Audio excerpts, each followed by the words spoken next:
Meeting call to order.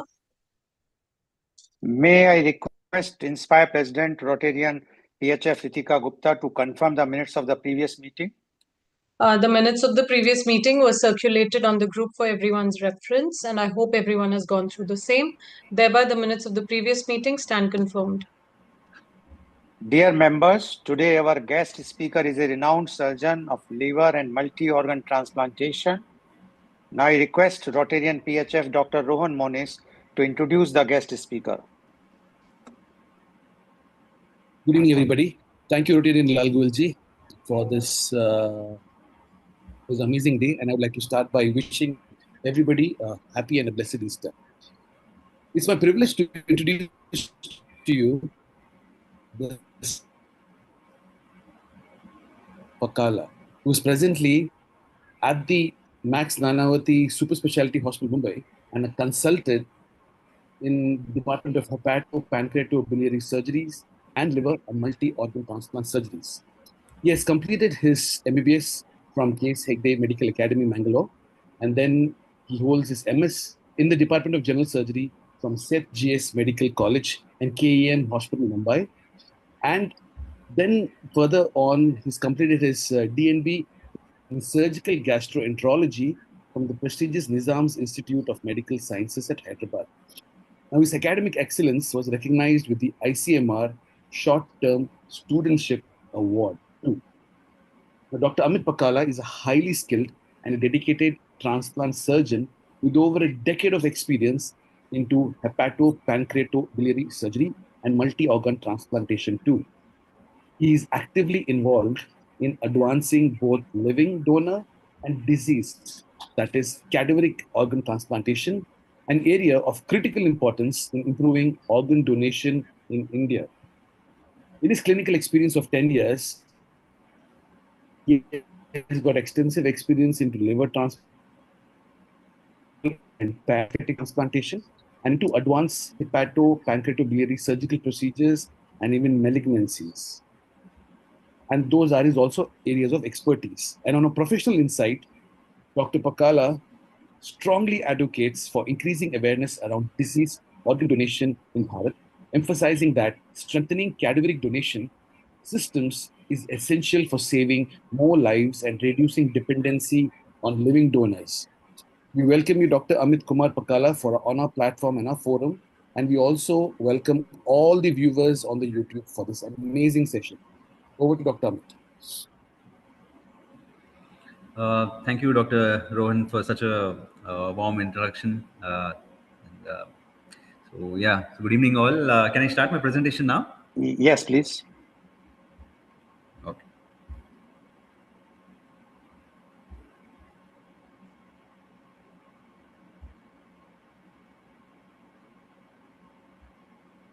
Is the PowerPoint visible? Not yet. No. No, Amit, not yet. Now? Yes, now it is. Okay.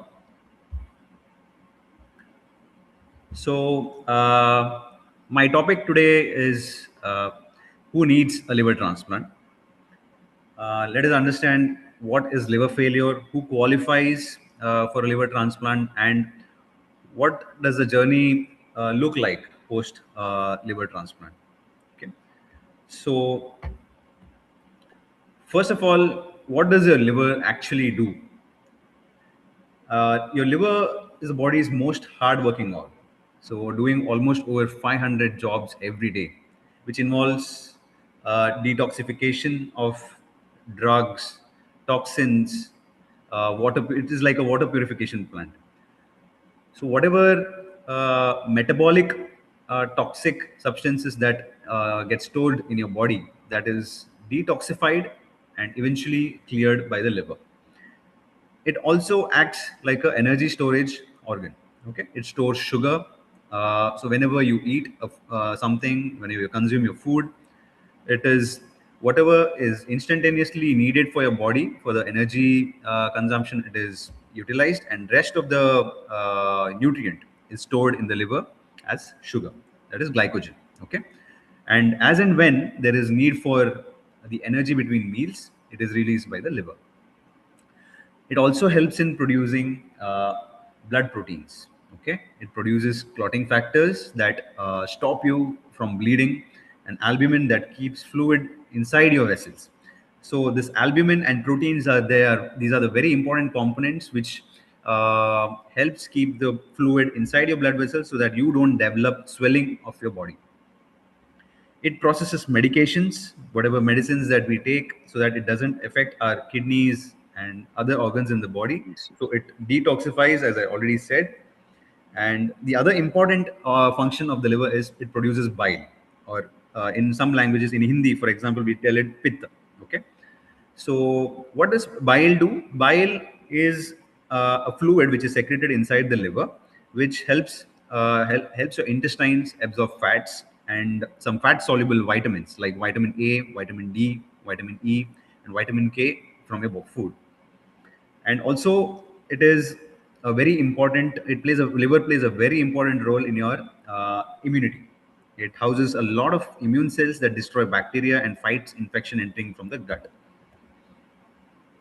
So, how does the liver disease progress? So, the sad part about liver disease, all this, or a cirrhotic liver cirrhosis, is it is a very slow and silent journey. It does not show any signs or symptoms in your initial phases of the disease. So, it takes often decades before symptoms appear.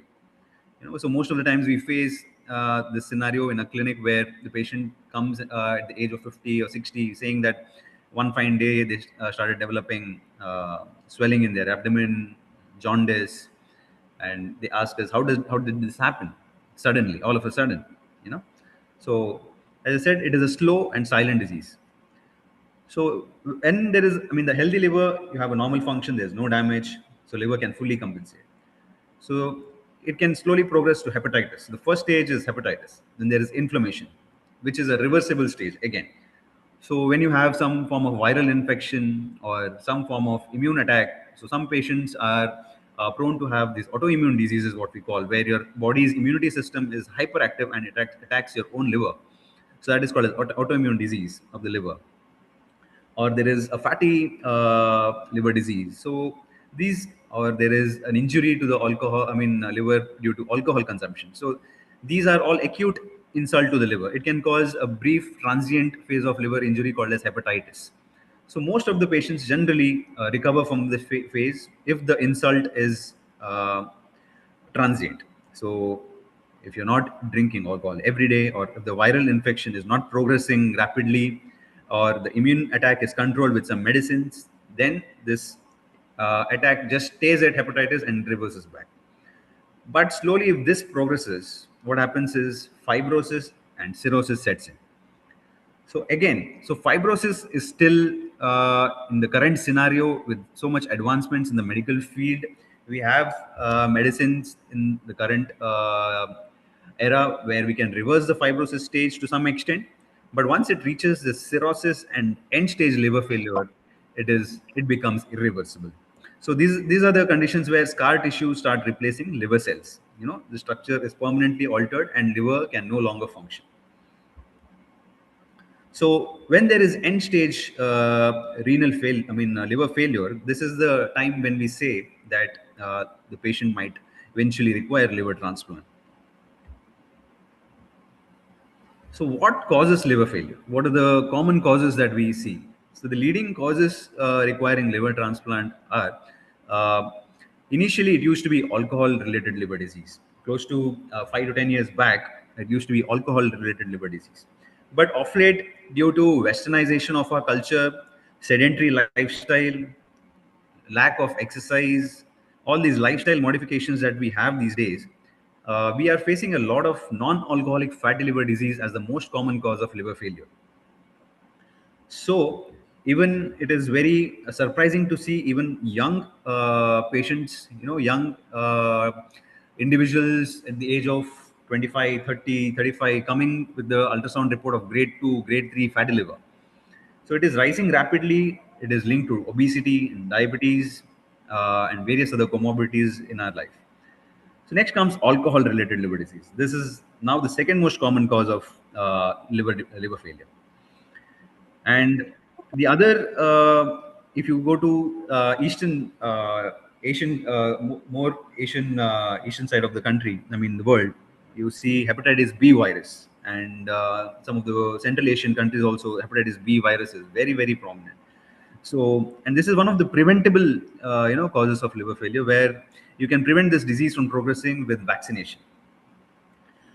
And mind you, there is no cure for hepatitis B virus yet. We have medicines which control hepatitis B virus infection in our body, but we cannot completely eliminate it. So that's why vaccination is important. And if you have hepatitis B virus, timely detection, timely monitoring of the viral load, and treating it, keeping it under control is the key to treating this cause. Next, coming to hepatitis C virus. So once upon a time, hepatitis C virus, similar to hepatitis B virus, was not curable. There were only medicines to control the hepatitis C virus. But since the past 5 to 10 years, we have been very, very uh, fortunate for the advancements in the medical world to have medicines, oral drug formulations that can cure hepatitis C virus. So what we do is we measure the viral load of the patient when they are detected with hepatitis C virus. Then they are put on a combination of two medicines, antivirals for close to 3 months, and then recheck the hepatitis C virus load in the body. And if it is completely vanished from the body, then you don't have to take the antivirals after that. So it has now become curable with these medicines. Then there are rarer forms of liver failure like autoimmune disease, genetic disorders. Genetic we mainly see in the pediatric patients, where we see a lot of 6-month-old, 1-year-old babies coming with the genetic disorders with liver failure. So what are the warning signs that you can say? Most of the patients will not have any warning signs till the disease is severe. That is the sad part of it. So patients can have jaundice. They can develop yellow skin or eyes. That is what is jaundice. You can have nausea or vomiting whenever you see food, whenever you see some edible food. What happens is you immediately start feeling nausea, vomiting. So these are like the starting symptoms of saying that, okay, these are not specific symptoms for a liver disease, but these are some of the prodromal symptoms of liver disease. Some patients can have swollen belly. You might see belly is swollen because of the fluid which gets accumulated. So when there is liver cirrhosis, what happens is cirrhosis basically means the liver is getting shrunken. So, and it is becoming hard. Usually the normal liver is a soft organ. It is, the blood flows very smoothly inside the liver. But when there is fibrosis inside the liver, when there is cirrhosis inside the liver, there is a lot of pressure inside the blood vessels which are going through the liver, and it ultimately leads in fluid getting accumulated inside the belly. Then you might have heard some patients vomiting blood. So this is one of the advanced symptom of liver cirrhosis. There could be extreme fatigue. There could be confusion. Patients might be in delirium, having hallucinations. There could be dark colored urine, pale stools, shortness of breath, or they could have low urine output. Because eventually, when there is liver failure, it starts getting affected to, affecting your kidneys, your lungs, your heart. So you start developing something known as multi-organ dysfunction syndrome. So that is one of the these are the symptoms, warning signs and symptoms. So especially non-alcoholic fatty liver disease, the most important thing is it is the fastest growing cause, and it is mainly due to sedentary lifestyle, and it is totally preventable. That is the most important point here. So diet modification, having a healthy lifestyle, having an active lifestyle, that is what is important, and it can be completely prevented from developing a liver cirrhosis. So when does someone need a transplant? Coming to the main part of this talk. So there are two distinct situations where a person might need liver transplant. One is a setting known as acute liver failure. Okay, here it is a sudden onset disease from days to weeks. A person may present with jaundice, fever, or some form of viral infection, previously healthy, no prior liver disease, nothing, suddenly deteriorates within a matter of hours or days. So, what are the causes? Most important causes in the Western scenario, Western countries, we see paracetamol poisoning, drug overdose. So, this is the most important cause in the Western countries.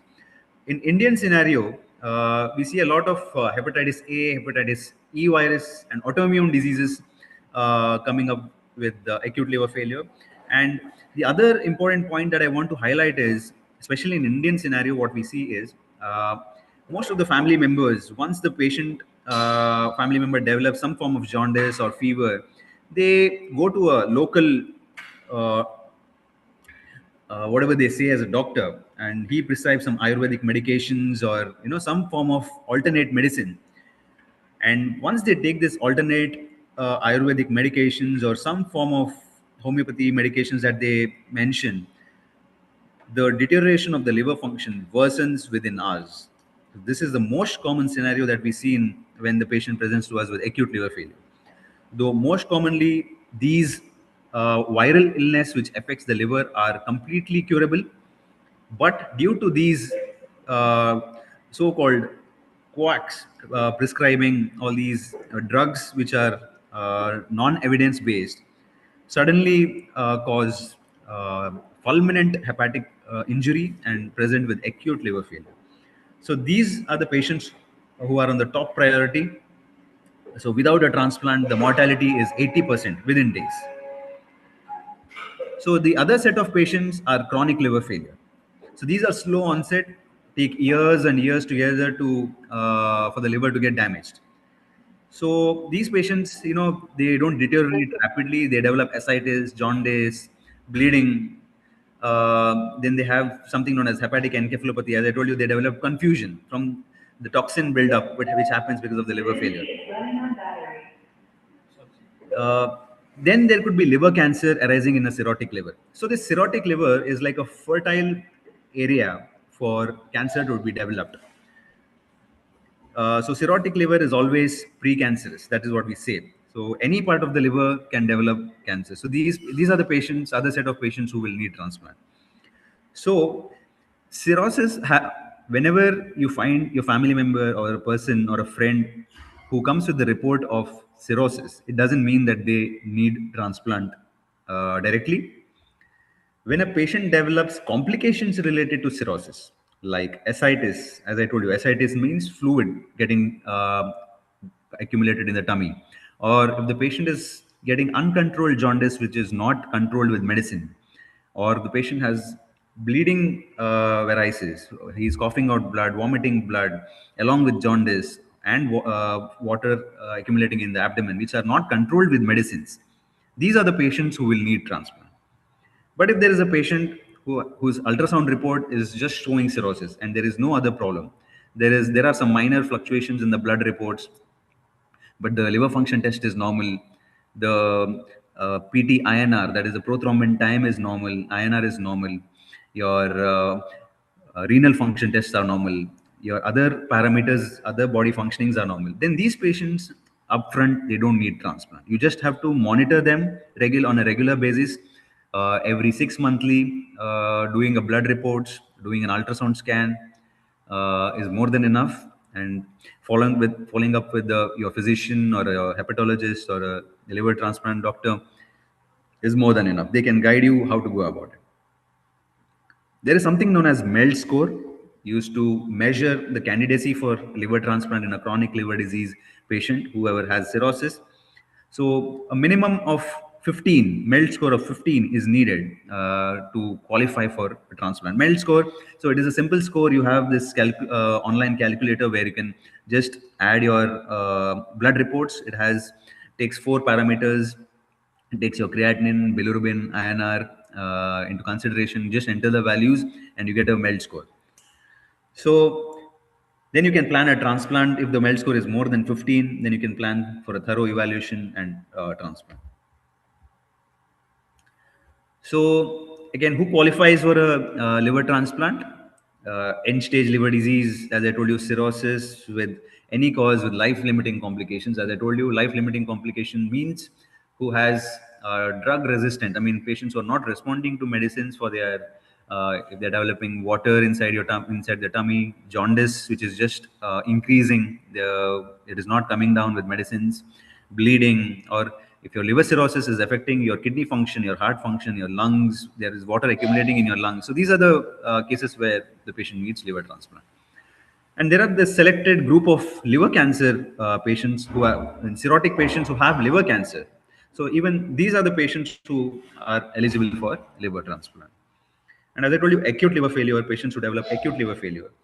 Uh, and in India, you also see a lot of organophosphorus poisoning and yellow phosphorus poisoning patients who come with acute liver failure. These are some of the, especially in states of Chennai and also interiors of Maharashtra. So we see a lot of patients coming up with yellow phosphorus poisoning who suddenly deteriorate due to acute liver failure. It mainly affects the liver.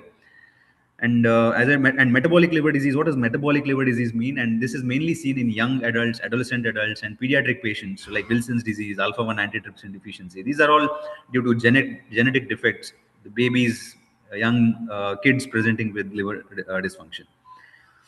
And usually more than 70 years, if the patient is not generally fit, then we don't do a transplant. But up to 70 years, if the patient doing okay, generally is fit compared to considering all the other organ functions, if they're doing well, we can still consider transplant for them. And who is not eligible for transplant? So the patients who have active cancer outside the liver. So if there is a liver cancer which is spread outside the liver to other parts of the body, so these are the patients who are not eligible for transplant. So we do a PET scan and see if the patient whole body PET scan. So we come to know whether the disease has spread to other parts of the body or not. Next, as I said, severe heart or lung disease. Usually transplant is one of the most complicated surgeries that we have in the world. So patient has to go through a lot of surgical stress, a lot of fluid shifts happening during the surgery. So they have to be fit in terms of heart and lung for them to tolerate this major procedure. So we need to evaluate that, and if and only if their cardiac function and lung disease is good, then we can go ahead with transplant. Otherwise, we cannot go ahead. And active infection, active uncontrolled infection. So if the patients have active infection of any sort, usually, as I told you, liver is one of the most important organs which controls the immunity in our body. So when there is liver failure, what happens is all your microbes in your intestines, in your gut, normally they stay inside the gut. But in a cirrhotic patient, what happens is this gut permeability is altered. So because of the edema, because of the loss of immunity factors, the gut loses its integrity, and all that bacteria that you have in your intestines, it just migrates and translocates into your abdominal fluid where it should not be, and start developing infections in your blood. It's just start spreading into your blood and cause fever. So these are not the patients who are fit for transplant. Yes, if they develop, they are very much prone. We very commonly see these patients in the pre-operative setup where they land up in infections, but we have to treat them with appropriate antibiotics, antivirals, and then if they show good response, and then eventually we can plan them for transplant. Even patients with HIV, if it is controlled, if the viral load is controlled, and if they have a good CD4 count, it is not a contraindication for transplant. But yes, if it is an uncontrolled disease, if the viral load is too high and the CD4 count, which is like the immunity function, is too less in the patients, and if there is active tuberculosis, these are some of the contraindications, or these are the patients who are not eligible for transplant. And also, if there is like active alcohol or drug abuse, these are the patients who are not eligible for transplant. And if the patients are not compliant with the treatment with medications, this is these are some of the relative contraindications for liver transplant. So let's understand, where does the new liver come from? So what do I mean by disease? So first, looking at the disease donor. So disease donors are mainly brain dead donors. So brain dead patients whose family consent for an organ donation. Anybody can do this. Anybody can pledge to be an organ donor. Their families can give the consent to donate the organs once the patient is brain dead, once the patient is declared brain dead. So, what do you mean by brain dead? So, these are the patients whose cardiac function is intact, but they are in a state of coma, which is an irreversible stage of coma. And generally, there are patients who meet with road traffic accidents, who have severe intracranial bleeds, stroke, severe stroke. So, where the brain is reaches a stage where it is in the irreversible stage from recovering from it. So these are the patients who can donate. So here we can take the full size of the liver for an adult, one surgery for the recipient, and it's the most common source globally. Usually you get to see this kind of donors in Western countries. Although in India we have this disease donor concept, but it is compared to the Western countries, the disease donor organ donation is very, very less. So the only issues, as I said, in India is the long waiting list. You don't know. So you will be divided according to your blood groups. So when a patient comes of liver cirrhosis comes to me, what we do is we evaluate them once we know that they are fit for liver transplant, we put their name on the waiting list. So waiting list is mainly, so every state has their own organ donation committee. Like in Mumbai, we have ZTCC, Zonal Transplantation Coordination Committee, which takes care of all this. Uh, in Karnataka, there is Jeevan Sarthakate. Like that, we have in separate organ donation bodies in different states. So they have this waiting list according to the blood group. O positive, B positive, A positive, AB positive. So we list the patients according to their blood group. So here, the problem is because there are so many patients in one particular blood group, you never really know when your term will come. So the patients who are stable with cirrhosis, but who need transplant, so these patients we can still manage on this cadaveric list. We can manage them with medicines, and whenever the cadaveric offer comes and your number is up on the list, so you will be called for the transplant. But again, one of the disadvantages is the long waiting list, unpredictable timing. Next, coming to living donor. So this is the most common form of transplant that we do in India because of the lack of scarcity of donors, deceased donors that we have in India. So it is your closely related, within the family, related donor who will donate the organ to you. So a healthy family member, or I have written friend here, but in India it's mainly the family member who is allowed. There is in India we don't have a rule where we allow a friend or an altruistic donation to be allowed. So it's only the family member who is allowed to donate the liver. So the advantages is shorter waiting period. You can actually plan the surgery whenever you want. Better quality graft and less cold ischemia time, and liver regenerates fully in 6 to 8 weeks. So a person who donates, you must be wondering what happens to the donor. How does it work? How much part of the liver is actually taken? So. Whenever a person consents for organ donation, a family member consents for the organ donation, we completely evaluate him. We do the basic blood tests to start off with. If that is normal, we go ahead with the CT scan and MRI scan and all the cardiac fitness, pulmonology fitness, all the physical fitness. We see, evaluate if there is any other comorbidities or any problem with the donor. And if everything is okay, we go ahead. And surgically, a normal individual can function normally with 30% of the liver left inside his body. So usually you have a right side of a liver. Liver is divided into two parts: the right side and the left side. Right side comprises of almost 60 to 70% of the liver, and left side comprises of 30 to 40% of the liver.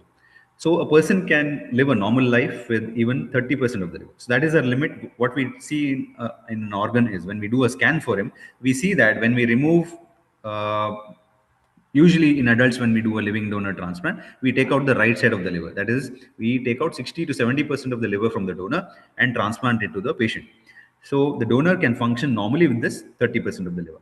So if the scan shows that the remaining remnant liver in the donor is going to be less than 30%, then we reject the donor. So the donor safety is most important. And the other good part about liver is liver regenerates. It's not like kidney donation. if a family member donates his kidney, then that family member who has donated, he has to live his entire life with a single kidney. But in the case of liver, it is not so.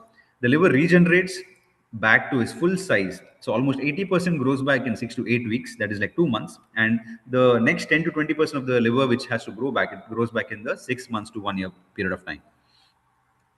So the other concept is split liver. So split liver is a concept where in disease donor transplantation, what you can do is when you get a full liver from a brain dead patient, you can split that liver into two parts. So one, the right side of the liver can be given to an adult patient, and the smaller left side can be given to a pediatric patient. So that's how we try to increase our donor pool. So the transplant journey, step by step. So how does it work? So the patient usually is referred to us. As I told you, whenever the patient comes to us and we evaluate them thoroughly, we put them on the waiting list. So if they get an organ, well and good. Otherwise, if the patient deteriorates when they are waiting on the waiting list, then we counsel the family for a living donor organ donation if someone can donate. Usually the surgery lasts for 8 to 12 hours. So it goes on simultaneously. When there is a living donor liver transplant, the living donor and the recipient surgery goes on simultaneously. It generally lasts for 8 to 12 hours. So long-term care, so post-transplant, any form of transplant that you take, not only liver, so if you take kidney transplant, small bowel heart transplant, lung transplant for that matter, patients have to be on lifelong immunosuppressants. So immunosuppressants means whenever a patient receives a new liver, although it is blood group matched, it is not his own liver, it is somebody else's liver. So your immunity system doesn't accept this liver so well. Your immunity system, your body immunity system tries to attack this new liver. So in order to control this immunity system of yours so that the new liver can function, you have to bring down the immunity of that patient to a certain extent. So that's why all the transplant patients have to be started on immunity suppressing drugs, which they have to take for lifelong. So we evaluate them post transplant. They have to follow some restrictions. So once 3 to 6 months period of time is done, once they settle from the surgical stress and all the transplant stress, then they can go back to their normal life. They can start working. They can start exercising. They can get back to their work. Everything. So what are the results? Does it really work? Does the liver transplant really work? So almost 90% is the 1 year survival, national and international registry, according to international registry data. And now it is close to 95%. So if you take the stable patients who come to us, who get transplanted, their life expectancy is close to 95% after 1 year. The 5 year survival rate is almost close to 75 to 80%, and 95% improved quality of life. They're back to near normal living. So only thing is they have to be on daily medications. Initially, for the first 2 to 3 months, there will be a set of maybe 4 to 5 medicines, but eventually over a period of 6 months to 1 year, they'll be left with only 1 or 2 medicine maximum. They can do their normal exercise. They can get back to their normal diet. They can, if the patient is young, post-transplant, there are cases of pregnancy, post-transplant pregnancy, having a healthy baby. They can travel, work, but yes, they have to avoid alcohol and all the other toxic substances which can damage the liver. So this is a very important concept. Again, the organ donation. There is, even though we are one of the highest volume centers, and India is one of the leading centers all over the world for liver transplants. And there are so many international patients also coming to India to get the transplants done. There is still a gap of between the recipient and the donor pool.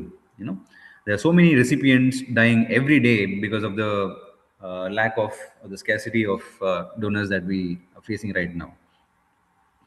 So 50,000 plus liver transplants are needed annually in India, and 2,500 liver transplants are actually performed per year. So 0.34 disease donors per million population. And I told you this is the Indian numbers are very, very less. The DC brain dead donors are very, very less compared to the Western population. And one donor can save up to eight lives through organ donation. So the two kidneys, you can donate the two kidneys, you can donate liver, you can donate your heart, lungs, pancreas, intestine, cornea, and you can also store the skin. Yeah. So, how to pledge organ donation? You can register to Noto or carry a donor card in your wallet. Spread the awareness amongst your friends and family, and there is no restriction regardless of age or religion. Anybody can donate. So, what you should remember is liver disease is often silent. We should do routine blood tests at least up to the age of 40 to 50 years. Maybe you can get an yearly blood test done, an ultrasound scan done. And maybe after 50 years, I think it is mandatory if you can do a 6 monthly blood scans, so that whatever disease that you have, it can be caught in the earliest stage and it can be reversed. Non-alcoholic fatty liver disease and alcohol-related disease are preventable with diet, exercise, and limiting alcohol. Vaccination against hepatitis B. It is a simple, life-saving 3-dose vaccination available for everyone. If your patient has cirrhosis or decompensation, refer early. Don't wait for crisis, because there is a transplant window where you can actually do a liver transplant. Beyond a certain stage, once the patient develops life-threatening infection or life-threatening complications, then even transplant is out of option. A liver transplant is not the end; it is the beginning of a new, full life for the recipient. Thank you. Thank you very much, Dr. Pakkala, for giving your such a elaborate presentation for the liver transplant. Can you just stop the sharing, please? Yes. Yeah. Thank you. Thank you very much. Doctor, before I will open for the questions for everyone, my question to you is the fatty liver. There's a news item recently that those persons who are working in the office, sitting on the chair for a long time, they can also develop the fatty liver. Is it correct or not? If yes, then what is the solution? Yes, sir, it is very, very true. As I already mentioned, our lifestyle modification, lack of exercise, sedentary lifestyle, these are the most common causes of fatty liver. Because the problem with the Indian population that we see is most of our diet, it is filled with carbohydrates. There is lack of protein in our diet, if you see. So even the breakfast that we eat, the lunch that we have, the dinner that we eat, it's all carbohydrate rich. So whenever there is carbohydrates rich diet in your body, so it is the amount of carbohydrates that is needed for your instant energy consumption, it is utilized, but rest of the carbohydrates goes into the liver and it is stored as fat. So that is what is happening. So when you have to burn these carbohydrates. So one way is doing exercises. It's not important that it's not necessary that you go work out every day. What is more important is at least if you can manage to do 30 minutes of exercise, any form of exercise, at least 3 times in a week, and do it as a habit throughout your life. That itself is more than enough. The problem is a lot of things are glamorized these days. Doing some form of, I mean, there are a lot of videos on the internet. There are a lot of videos on YouTube where influencers are just glamorizing some form of exercise. Okay, you have to do it every day, or you have to use particular equipment to get fit. No, that is not important. You just have to do some form of exercise. That is what is important.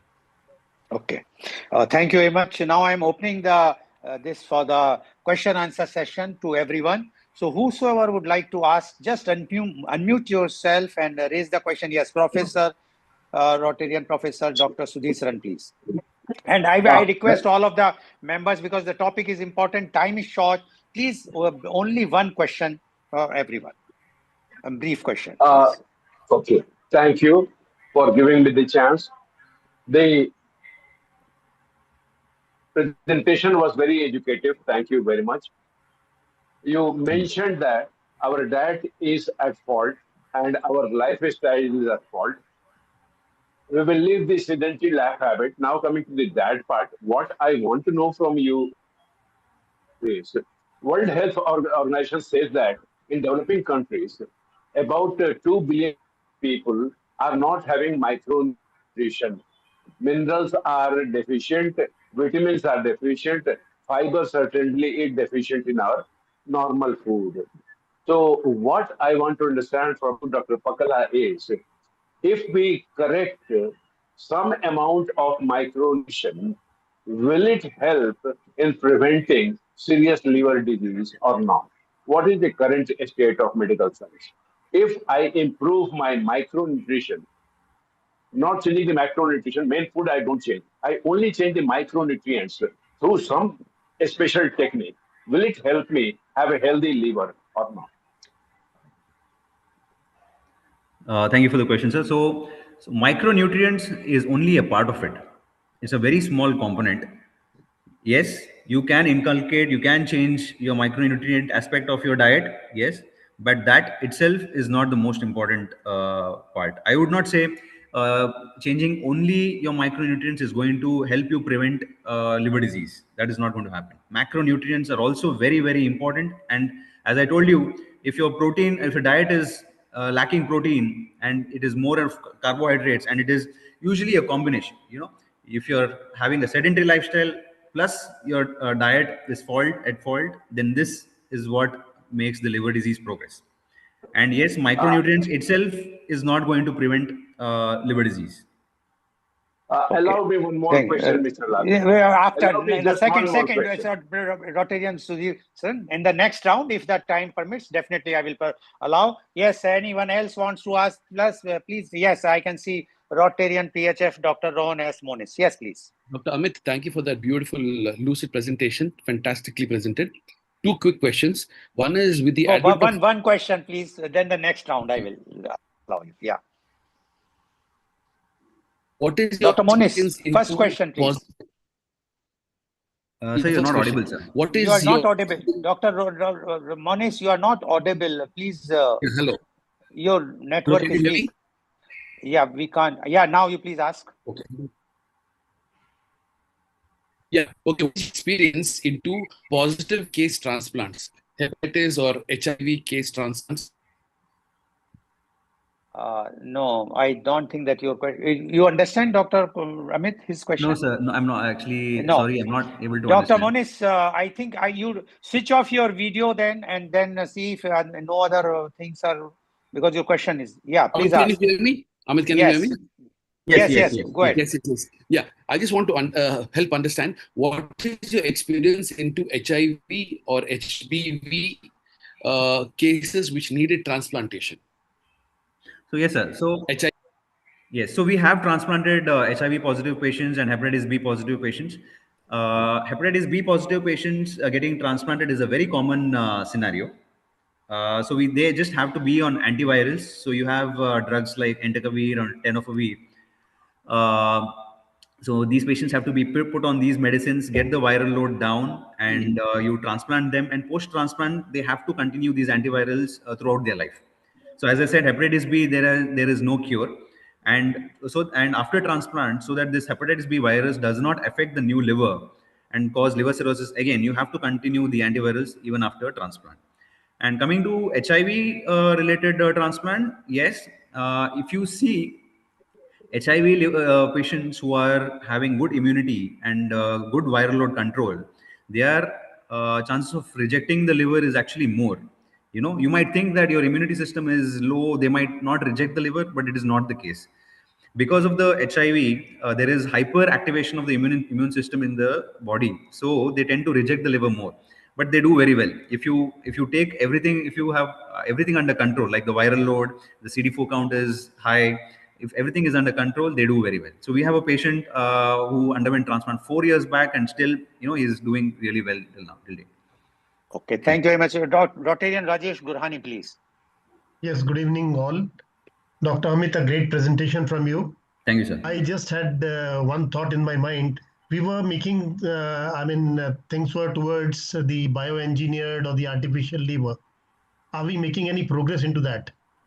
So there are a lot of research labs in the world working on that, sir. But still, it is still in its experimental phase, or it is still not reached the trial phase. It is still in the experimental phase. There are a lot of organoids which are being developed.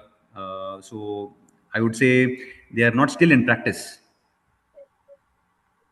Okay. There is xeno. I mean, the latest advancement that we have had in the field of transplantation is xenotransplantation. So this is where they have transplanted a pig kidney or a pig heart into a human, and the patients were alive for almost close to 2-3 months. And so this is one of the new advancements that we have in the field of transplantation right now. Okay, thank you very much. Rotarian Ramnath Pradeep, please. Yeah, Doctor, thank you. It was a very nice presentation, and for the first time, I heard that even the living donor can also donate the liver. Living sir. person can also donate the liver, as well as the brain dead person can also donate. In spite of that, the list of the the recipient is very large. Still, a lot of people are beating list. What is the cause for this, and what the medical fraternity is doing to prevent this? What is the cause? What Medical is the cause? fraternity. What is the cause, and what medical fraternity is doing to see that more and more transplant takes place? Because here you got two advantages. One is a living donor and the brain dead. Both are Yes, sir. available. So we are trying to spread a lot of awareness. We conduct regular programs. We visit a lot of places where we can actually spread awareness about organ donation. But still, even after spreading so much of awareness in India, it is still the family member who ends up donating the liver to their patient. So we don't see. I mean, we have seen a lot of increase in the brain dead donors over the years. Yes, it is not stagnant or it's not decreasing. It is increasing, but we are still far behind. Okay. So the living donors are there. There are living yeah, donors who can donate. yeah. Rotarian This is Ramnath Pradeep. I think we okay. have for last 2 years we are Okay. discussing Okay. only for Okay. liver donation also. Anyway, thank you very much.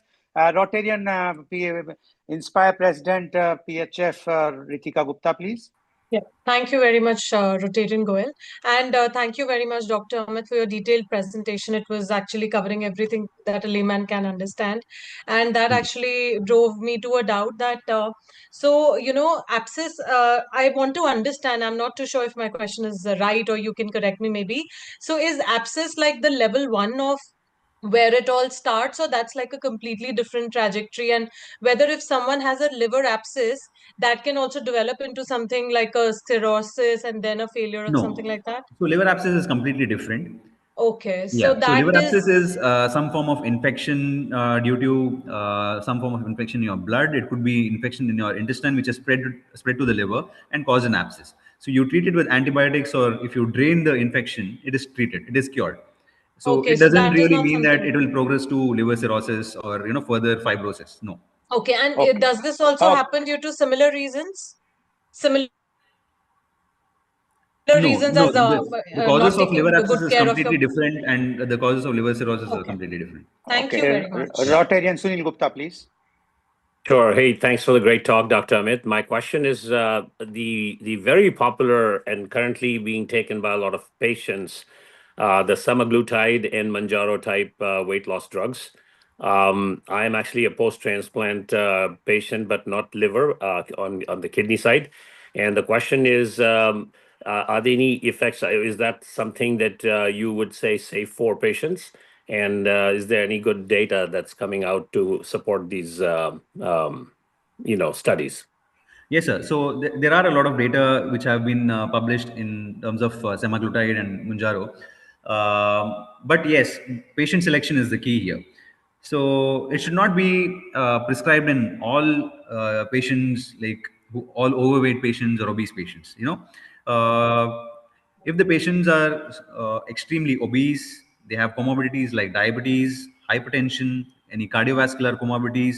So these are the patients who should be the first set of patients who should be taking this semaglutide.